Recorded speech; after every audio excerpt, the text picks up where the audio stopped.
How do anthropologists reconstruct faces from skulls? Imagine holding a skull and trying to see what the person looked like in life. It might seem like a puzzle, but anthropologists have developed methods to bring these faces back to life. When they start, they carefully examine the skull to learn about the person's sex, age, and ancestry. These details influence the shape and features of the face. Next, they use tissue depth markers, which are tiny measurements based on studies of living people. These markers show how thick the skin and muscles are at different points on the skull. They place these markers on specific spots like the cheekbones, brow ridges, and nose bridge. This helps guide the building of the face layer by layer. Then, they reconstruct the muscles by attaching them to the skull at their natural points. This step helps define the overall shape of the face, like the cheeks and lips. After that, they add the skin layer, following the tissue depth data to give the face its volume. Features like the nose, eyes, lips, and ears are then approximated. Since the skull gives clues about nose shape and a placement, these are more precise.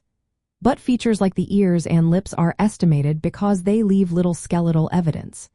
To make the process more accurate, anthropologists often use computer software now. These programs can manipulate 3D models, deforming templates to match the skull's shape.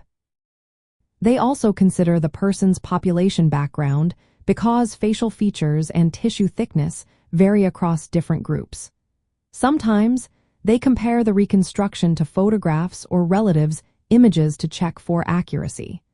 They might even create physical models using 3D printing for further study.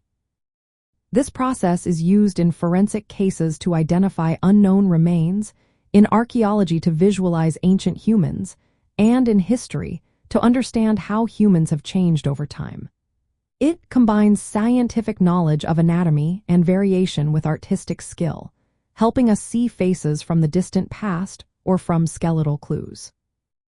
In the end, reconstructing a face from a skull is like solving a puzzle with pieces from science, history, and art, giving us a glimpse into individual lives long gone.